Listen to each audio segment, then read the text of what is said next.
Muchas gracias. Estamos con ustedes aquí en su programa Mundo Laboral MX, un espacio abierto a la discusión, al diálogo, a las noticias, a los aspectos académicos y en este caso a las noticias recientes relacionadas en materia de presupuesto, ya sea eventualmente de egresos y de ingresos, del gasto que el gobierno realizará y que tiene incidencia en materia laboral.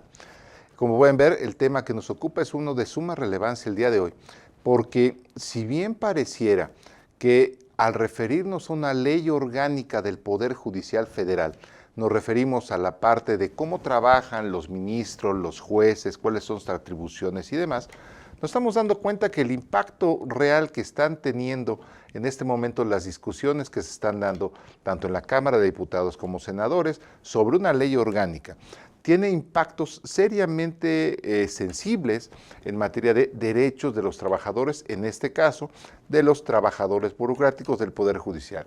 Entonces, se va a poner bueno el programa. La verdad, tengo datos serios, objetivos, con relación a lo de este paro de labores que por primera ocasión se está presentando en nuestro país por los trabajadores del Poder Judicial Federal, lo cual definitivamente marca un antes y un después con relación al ejercicio de los derechos adquiridos de los trabajadores y que son parte de lo que vamos a discutir el día de hoy. Bueno, lo primero que vamos a comentar, y para eso con la idea de ser lo más objetivo posible, pues vamos a referirnos a la problemática que estamos encontrando el día de hoy. Ustedes podrán ver en pantalla, ahí al lado de mí, una minuta con proyecto de decreto que está emitiendo, en este caso, la Cámara de Diputados a la Cámara de Senadores, donde le está diciendo directamente que vamos a hacer un cambio en la ley orgánica del Poder Judicial de la Federación, que en este caso es la adición de un segundo párrafo al artículo 224 para quedar como sigue. En el ámbito del Poder Judicial de la Federación, no podrán ser creados ni mantenerse en operación otros fondos o fideicomisos adicionales al mencionado anteriormente. Pareciera que no trae mucho por ahí. Sin embargo, vayámonos a lo que dispone expresamente la ley orgánica del Poder Judicial de la Federación, donde nos habla de este artículo 224, que solamente tiene un párrafo, y se refiere el título 11 al Fondo de Apoyo a la Administración de Justicia. Como podemos ver, la simple denominación nos habla de recursos económicos que deben aplicarse por parte del mandato legal a la Corte y a todo el órgano federal en materia de impartición de justicia para administrar debidamente la justicia. Esto significa que la labor sustantiva que hacen los jueces, los ministros, los magistrados, requieren un andamiaje administrativo como lo son pues, las salas, los juzgados, los archivos, los expedientes, los trabajadores, y todo esto implica necesariamente poder tener una infraestructura suficiente para poder trabajar debidamente dentro de la materia de impartición de justicia. Aquí se reconoce entonces la existencia de un solo fondo, el Fondo de Apoyo a la Administración de Justicia, y nos dice que el Poder Judicial de la Federación se auxiliará para el mejor desempeño de sus funciones de un fondo económico para el mejoramiento de la Administración de Justicia y administrar los recursos financieros que integren el mismo.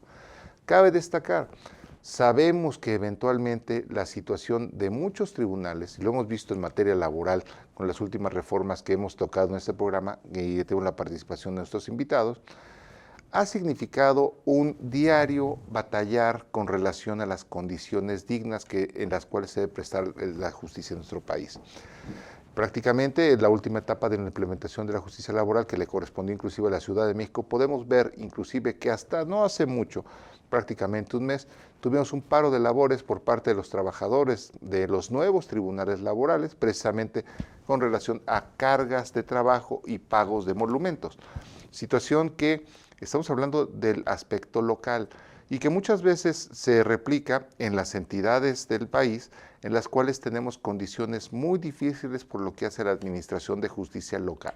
Bueno, en el ámbito federal tenemos este fondo que, entre otras cosas, ha funcionado medianamente bien para tener aspectos laborales dignos. los palacios de justicia federal, en este caso el de San Lázaro, en diferentes lugares donde se encuentra en la Ciudad de México sedes de tribunales, así como las representaciones, por llamarlo de alguna manera, los circuitos en los cuales se trabaja la justicia federal, han mejorado significativamente. Podría yo decirles que cuando empieza mi vida laboral, prácticamente desde el siglo pasado, sí he visto una significativa transformación de tribunales por tener condiciones dignas, y parte del fondo es este. Entonces, esta situación de adicionar, como lo acabamos de ver en esta minuta, al artículo 224, pareciera que no tiene mayor relevancia, dado que es una ley que ya lleva tiempo. Sin embargo, dentro del contexto político, desafortunadamente, estamos viendo afectaciones claras y significativas a los derechos de los trabajadores burocráticos, en este caso del Poder Judicial de la Federación, que se encuentran reguladas, para precisarlo dentro de nuestra materia, en la Ley Federal de los Trabajadores al Servicio del Estado, reglamentaria del apartado B del artículo 123 constitucional. Como podemos ver, esta ley refiere en su artículo primero que aplica de aplicación y observancia general para los titulares y los trabajadores de las dependencias de los poderes de la Unión. Entonces empezamos a ver concatenación de leyes.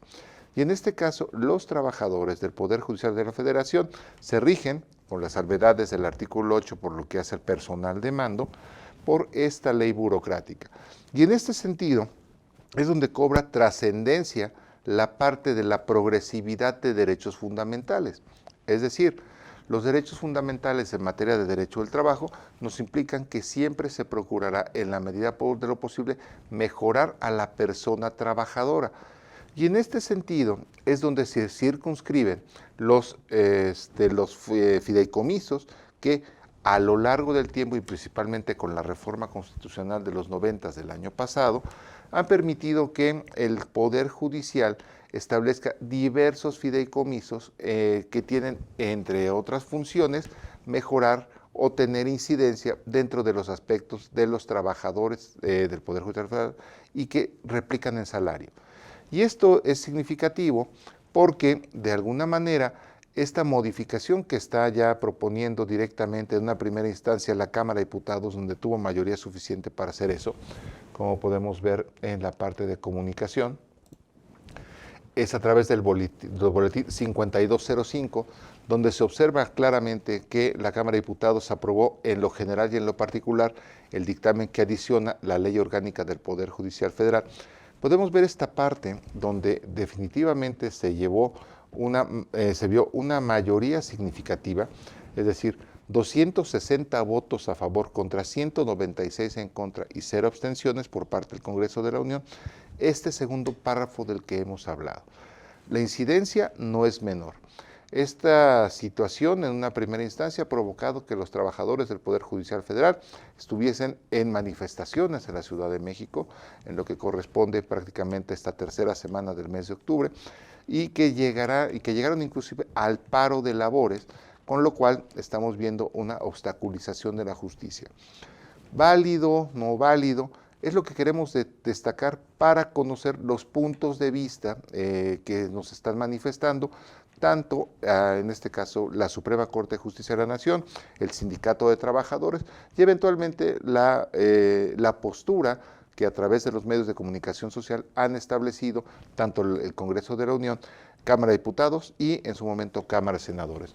Lo que podemos ver es que en principio se observa una mayoría aplastante en este sentido, 260 votos a favor, y en este caso lo que provoca es que esta determinación del Poder Legislativo Federal genere una valoración y sobre todo someter a la opinión pública, porque eso es lo que está pasando, sobre la verdad o mentira de estos fondos y si realmente se están aplicando o no para los aspectos laborales.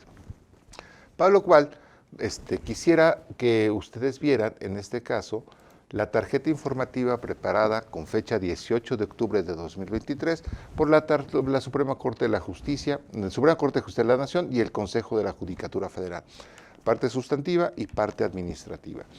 Nos hablan, obviamente, de la aprobación del 17 de octubre del decreto por el que se reforma este artículo 224 en un segundo párrafo. Y esto repercute, como lo señala expresamente, en la extinción de fideicomisos por parte de la Corte con relación a los establecidos para beneficio de los trabajadores, como lo señala. Esta parte quisiera destacarla porque es la vinculación que tenemos con nuestro programa. Dice, la extinción de los fideicomisos repercute en las finanzas del Poder Judicial de la Federación y en el cumplimiento de diversas obligaciones patronales respecto a derechos laborales adquiridos por parte de todas las personas trabajadoras, pero no se trata de un recorte al presupuesto. Entonces tenemos claro aquí que esta determinación del Poder Legislativo está afectando al Poder Judicial con las relaciones que en su carácter de patrón tiene con sus trabajadores. ¿Esto qué tan real es? Primero conozcamos, obviamente, cuáles son los fideicomisos a los que se refiere el Poder Judicial de la Federación. En primer lugar, destaca esta nota, como lo pueden ver en pantalla, que los fideicomisos no están para beneficio de los 11 ministros en funciones y los 22 en retiro. Es decir, no tienen impacto real en salario ni, en su caso, en las pensiones que en su momento ya adquirieron. Esto quiere decir que, siguiendo la máxima constitucional, no podemos tener menoscabo o pérdida de derechos. Y en este sentido, estos fideicomisos no les afectan a ellos, pero sí van a afectar a los trabajadores que se han contratado y que tienen una vida activa dentro del servicio del Poder Judicial Federal. Los 14 fideicomisos, dice, no tienen que ver para aspectos personales. Así lo señala expresamente, y obviamente todo fideicomiso tiene reglas de operación y obligaciones específicas por parte de las propias leyes, y precisar en un momento dado que también en este sentido han sido auditados por la Auditoría Superior de la Federación, que también depende en este caso del Poder Legislativo. Ahora, el segundo punto dice que cada fondo de fideicomiso tiene objetivos específicos y son a los que vamos a entrar en detalle en este momento. Ahora, ¿cuáles son los fideicomisos? 1. Pensiones complementarias de mandos superiores. Y nos habla precisamente de pensiones complementarias para mandos superiores, como pudieran ser eventualmente todas aquellas que la ley concede a los trabajadores por razón del puesto que desempeñan. Pudiéramos aquí incorporar eventualmente seguros, no lo sé, tendríamos que buscar que sea más preciso lo que está señalando, pero quedémonos y no extraigamos más allá de lo que la propia nota nos dice. La segunda son pensiones complementarias, mandos medios y personal operativo, es decir, aquí sí estamos hablando de personal de base y obviamente es un beneficio una vez que concluye la vida laboral, mejorar las condiciones de pensión para tener una pensión digna. Plan de prestaciones médicas complementarias y de apoyo médico extraordinario, y refiere que busca auxiliar a los servidores públicos operativos en casos de extrema urgencia médica cuando las condiciones no les permitan atender el padecimiento de forma adecuada. El apoyo puede ser con carácter devolutivo según las circunstancias. Eso significa que si el trabajador operativo requiere el fondo, ese debe estar disponible para atender la contingencia y eventualmente, de acuerdo a las condiciones, pues devolver al mismo fondo para que siga produciendo. En este caso, obviamente, es extrema urgencia médica, con lo cual, de alguna manera, se alivia en parte la carga de las instituciones de seguridad social, porque puede tener la oportunidad de que ante esa contingencia, lo que haríamos todo mundo, buscar la mejor atención posible. El siguiente se refiere al manejo del producto de la venta de publicaciones, CDs y otros proyectos. Y aquí es básicamente lo que se refiere al trabajo intelectual que es producto de las determinaciones de la propia Corte. ¿Cómo lo son? Jurisprudencias, Semanario Judicial de la Federación. Parte del crecimiento y la debida actualización del derecho y que hemos propugnado en este programa es precisamente esta parte donde las leyes no son pétreas. Muchas veces la interpretación de las mismas nos permite aplicarlo de la mejor manera posible. Sin embargo, esto requiere un trabajo de difusión. Actualmente podemos checar el Semanario Judicial de la Federación todos los viernes, vamos conociendo las materias que nos impactan. Hemos tenido personas aquí que están constantemente difundiendo la cultura jurídica en ese sentido, y parte de lo que se busca es precisamente esta situación concreta de lo que sería la difusión de la cultura jurídica y tener ingresos por este sentido. El otro se refiere a remanentes presupuestales. Y aquí son administrar los remanentes presupuestales de 1998 y anteriores para la instalación y mantenimiento o la adquisición o arrendamiento de inmuebles, construcción, reconstrucción, conservación, reparación, remodelación por causas de funcionalidad y demolición de inmuebles, realización de proyectos integrales que comprenden desde el diseño de la obra hasta su terminación total, proyectos llave en mano, y por último los servicios relacionados con las mismas. Y el fideicomiso se constituyó cuando la legislación no establecía la obligación para reintegrar los recursos a la tesorería de la Federación. Y en este caso se ha establecido en esta determinación que los remanentes corresponden a la Suprema Corte de Justicia y al Consejo de la Judicatura Federal, y esto está obviamente determinado mediante un acuerdo General Conjunto 2/1999, donde está establecida la operación de este fondo directa, de este fideicomiso. El otro es el Fondo Nacional para el Fortalecimiento y Modernización de la Impartición de Justicia, que es el Fondo Juríca. Tenemos también el fideicomiso, que es pensiones complementarias de magistrados y jueces jubilados. Como podemos ver, están fuera los ministros, y aquí son pensiones complementarias para los magistrados y los jueces del Distrito del Poder Judicial de la Federación. Mantenimiento de casas habitación de magistrados y jueces. Podemos ver que inclusive hay aspectos de debido cuidado sobre la vida y la integridad de estos juzgadores, y eventualmente consideran la asignación de una vivienda propiedad no del magistrado, no del juez, sino del Poder Judicial de la Federación, transferida por Banobras, cuando los magistrados y jueces son adscritos a un órgano jurisdiccional que implique su cambio de residencia. Lo sabemos que estos cambios de sedes, pues obviamente lo que trae aparejado una mudanza, ¿no? Desde aspectos familiares, eventualmente compromisos con la familia, los propios hijos y demás. Bueno, entonces llegar a una casa que no es de uno implica necesariamente las responsabilidades del arrendatario. El arrendatario es el Poder Judicial.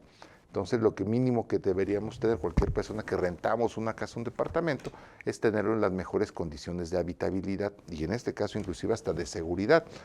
Y en este caso, obviamente, se cumple con el cuidado debido, porque busca financiar con fondos de carácter privado, producto de las aportaciones a través de descuentos por vía nómina, que se efectúa a los jueces y magistrados que tienen asignada una casa. O sea, no es para todos. Apoyos médicos complementarios y de apoyo económico extraordinario para los servidores públicos del Poder Judicial de la Federación, con excepción de los de la Suprema Corte de Justicia de la Nación. Tenemos también el desarrollo de infraestructura que implementa las reformas constitucionales en materia de justicia federal.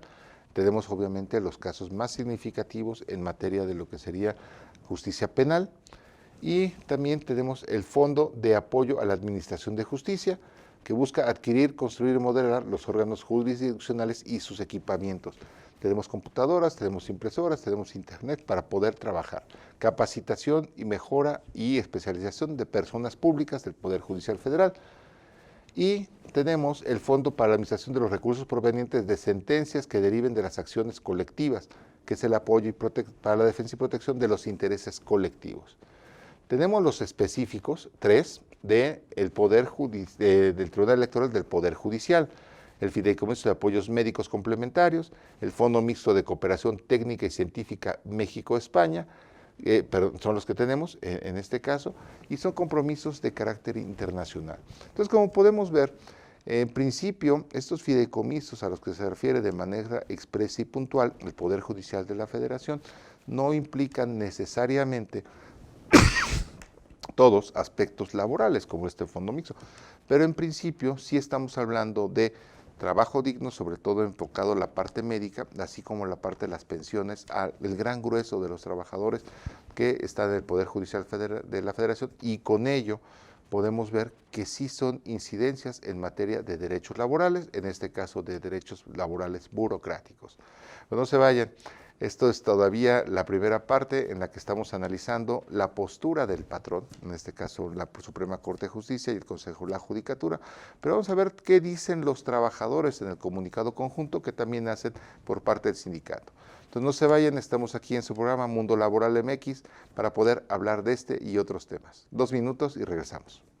Para quienes realizan actividades vulnerables y deben de cumplir con una serie de obligaciones administrativas en materia de prevención de operaciones de recursos de procedencia ilícita y financiamiento al terrorismo, contamos con los siguientes servicios: diagnóstico sobre la exposición del riesgo de lavado de dinero y financiamiento al terrorismo, servicio para la presentación de avisos e informes e integración de expedientes de identificación, diseño y elaboración de manual PLD por actividades vulnerables, revisión e implementación de una metodología en el enfoque basado en riesgo, acompañamiento mensual al cumplimiento PLD, imposición de medios de defensa por multas y sanciones por incumplimiento, asesoría con especialistas PLD, así como capacitación en materia de PLD. Agenda una cita sin costo al 55 73 42 88 15.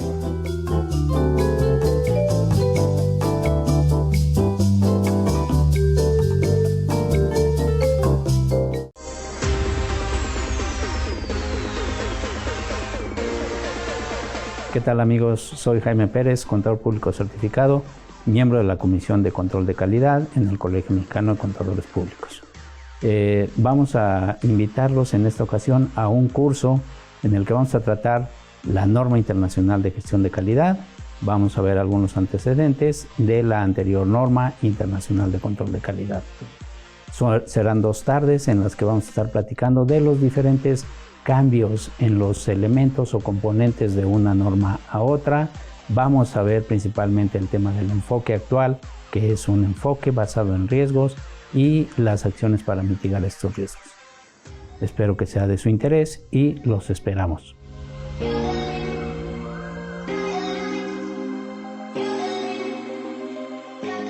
Hola, ¿qué tal? Mis queridos amigos y colegas, su servidora Yadira Albor los quiere invitar al próximo magno evento de reformas fiscales 2024. Recuerden que fin de año significa para los contadores capacitarnos, prepararnos, estar listos para enfrentar los cambios para este 2024. Y sabemos que aun y cuando pareciera que no hay reforma, siempre va a haber un tema interesante que estoy segura les ayudará con su trabajo y a mejorar y eficientar el servicio que damos. Y en mi caso, pues no me resta más que invitarles a que no se pierdan esta plática acerca de qué viene sobre el CFDI 4.0, los nuevos complementos, qué cambios va a haber, a qué nos vamos a enfrentar, cuáles son las nuevas revisiones que van a venir a partir de la emisión de estos comprobantes. Así es que los espero en su casa IMEFI. No se olviden de contactarnos para apartar su lugar. Próximamente, reformas fiscales en su casa IMEFI.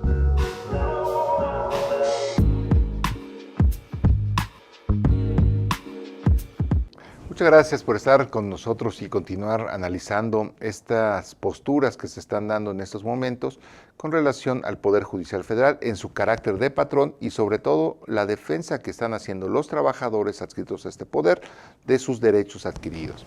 Como pudimos ver hace unos momentos, la declaración por parte del comunicado de la Cámara de Diputados pareciera que no se refiere en nada a derechos laborales. El problema es el impacto.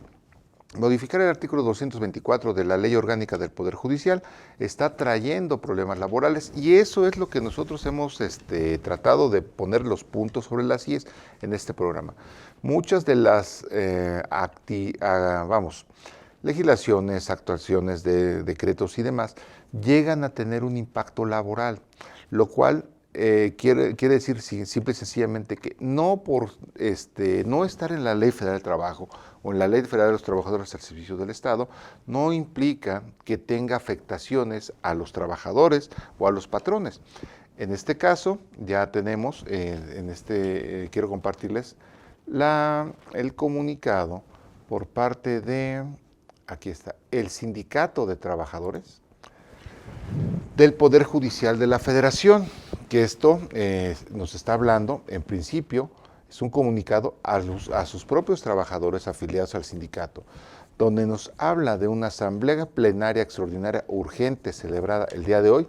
Este comunicado se expide el 18 de octubre de 2023, donde dice que con los integrantes del Comité Ejecutivo Nacional y de los 67 secretarios generales de los comités ejecutivos locales del interior de la República, y en virtud del clima generalizado en el que la base trabajadora está exigiendo llevar a otro nivel las expresiones de inconformidad por la extinción de los fideicomisos y la inminente reducción al presupuesto del Poder Judicial de la Federación para el año 2024, se tomó la decisión de iniciar un paro nacional en todas las secciones sindicales a partir del día de mañana, jueves 19, y hasta el martes 24 de octubre, cuando culmine la participación del secretario general del Comité Ejecutivo Nacional en Parlamento Abierto en la Cámara de Diputados. Y es ahí donde, desafortunadamente, para bien o para mal, esta parte de Parlamento Abierto ya no queda en Cámara de Diputados.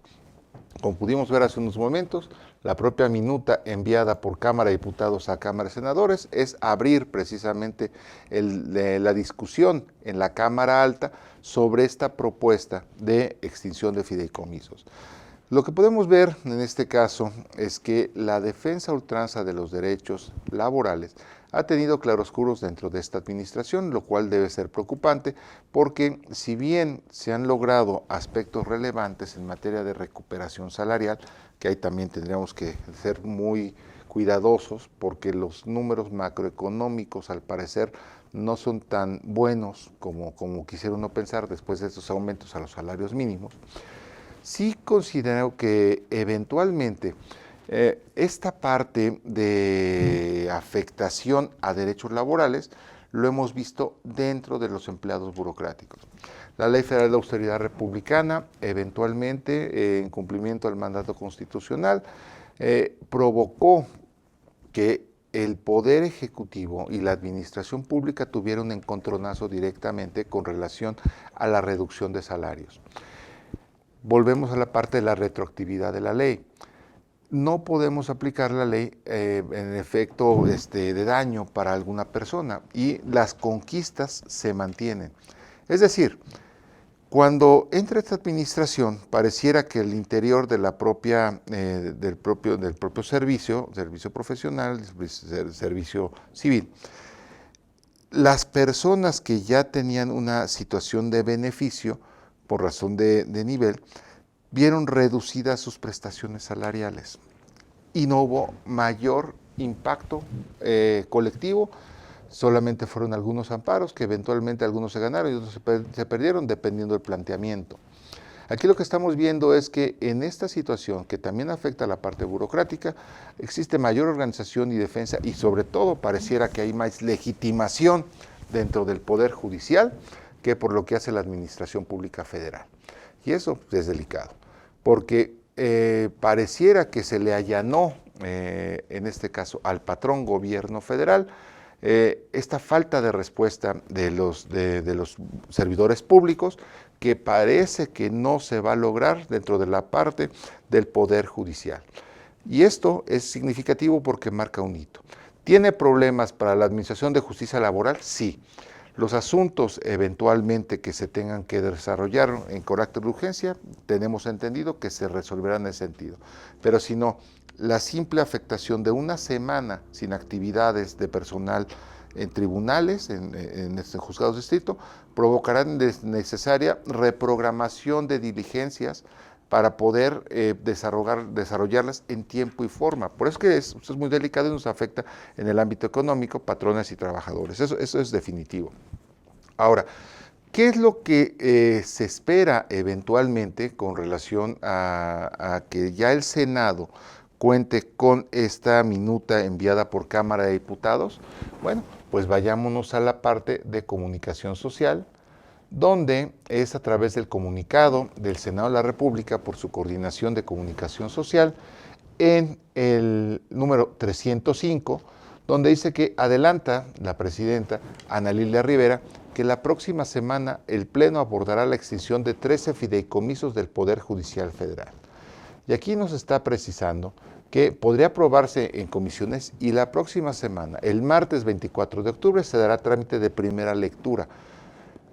Delicado porque el margen de operación para que los legisladores puedan escuchar por lo menos a las voces disidentes, más allá de la oposición en el Poder Legislativo, los partidos políticos que estén en contra de este proyecto de Morena y Partido del Trabajo y Verde Ecologista, estamos hablando del PAN, PRI, PRD, básicamente, y senadores independientes.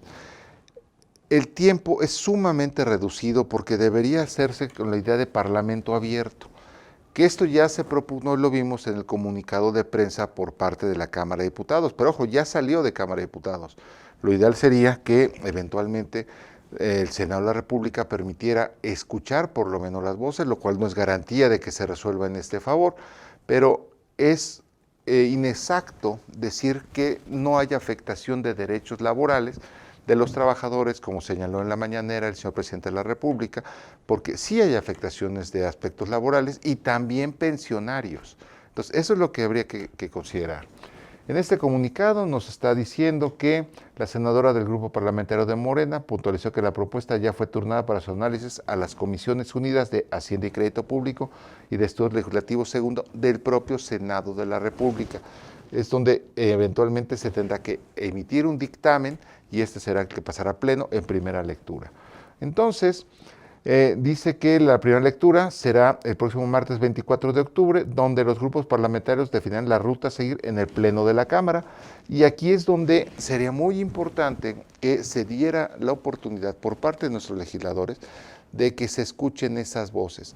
Ojo, en el tema de reducción de la jornada laboral de 48 a 40 horas por lo que es jornada diurna, ya inició Parlamento Abierto, está programado para 5 sesiones, ya se acabó la primera, pero está limitando el poder legislativo la participación debida de quien quiera manifestarse dentro del contexto de discusión de leyes o mejoras. Yo en lo particular creo que el mejor formato posible es aquel en el que la convocatoria sea abierta a cualquier persona que quiera comentar algo, obviamente debidamente estructurado, con reglas, tiempos, propuestas, documentos y demás, que esté perfectamente regulado para que sean reuniones efectivas de trabajo. Pero definitivamente el que el Poder Legislativo se reserve el derecho de administración, en este caso, perdón, no es el derecho de administración, el derecho de admisión para ver qué voces son las que se van a escuchar, creo que en nada abona a un ejercicio democrático. Le reitero, esta situación ya se dio, lo tuvimos la semana pasada, hay voces que muy calificadas, no las voy a descalificar en ese sentido, pero sí son limitadas. Y yo creo que en el contexto actual del siglo XXI, por lo que hace el enriquecimiento de las normas jurídicas, este es un claro ejemplo, debe dársele la voz suficiente, no solamente al sindicato, no solamente al Poder Judicial, para que en voz de quien tenga que llevar la representación del mismo se le escuche debidamente en un marco de enriquecimiento al debate. También los académicos podemos aportar algo. También este espacio, si fuera necesario, puede aportar algo porque este espacio lo hacen ustedes.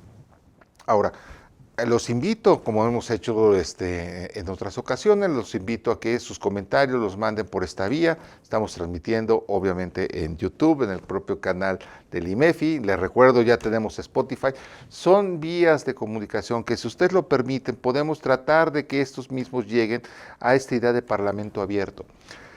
¿Qué es lo que buscamos al presentar las posturas, en este caso, tanto de la minuta como de los comunicados oficiales por parte de la Cámara de Diputados, la Cámara de Senadores, el dictamen que se está presentando?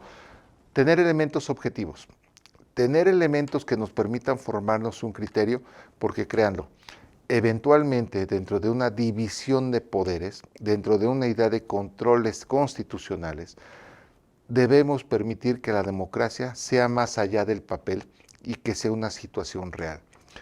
En este caso, la percepción que tenemos es, como lo hemos externado en otros foros, el que tiene el dinero manda. En este caso, la distribución que en este caso el proyecto que envía el propio Ejecutivo Federal y que se discute y enriquece en la Cámara de Diputados, debe considerar eventualmente a los destinatarios finales, que déjenme decirles, no son los jueces, no son los magistrados, no son los ministros. Al fin y al cabo, en materia de impartición pronta y justa, todos nosotros podríamos vernos afectados. Nos estamos viendo afectados en estos momentos y obviamente en la parte de derechos laborales pareciera que esto pudiera escalar a más con relación a quienes tienen la tarea delicada, sensible y honorable de impartir justicia. Sabemos que somos seres humanos, tenemos errores, sabemos que hay corrupción, sabemos que hay malas determinaciones, mala integración de averiguaciones previas, juicios mal llevados, pero al fin y al cabo, el daño sería mayor si constreñimos o pensamos que esto pudiera ser una situación revanchista. Queremos ver realmente que el recurso público se administre de la mejor manera posible. Creo que el mejor y el primer paso para lograrlo esto es escucharnos y ser tolerantes en este sentido. Creo que México es más grande que nosotros como actores y en ese sentido yo los invito a que en la medida de lo posible dentro de nuestras trincheras podamos hablar de un mejoramiento de nuestro país en las partes administrativas, de justicia y demás. Los dejo, ha sido la opinión del servidor, Hipólito Romero, aquí en su canal Mundo Laboral MX, que se transmite cada semana por IMEFI TV. No se olviden, tenemos por ahí próximamente nuestro evento anual aquí en IMEFI, donde tendremos sorpresas para ustedes, y no nada más en los aspectos laborales, sino obviamente dentro de los aspectos fiscales, contables y demás. Estamos con ustedes la próxima semana, cuídense mucho y que siga avanzando México. Gracias.